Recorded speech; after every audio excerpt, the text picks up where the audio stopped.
kamo ang dato. Sige. Doy's delicacies. Yes, so unsa may pwedeng unsa nimo order ang mga customers, pwede ba sa inyong page?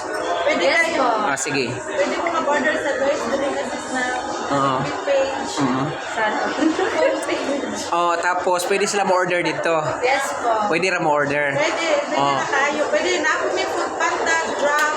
Mag-order dito. Pwede po di ay. So, Kamong available mo ang best seller is Palabok. Labok. Kami na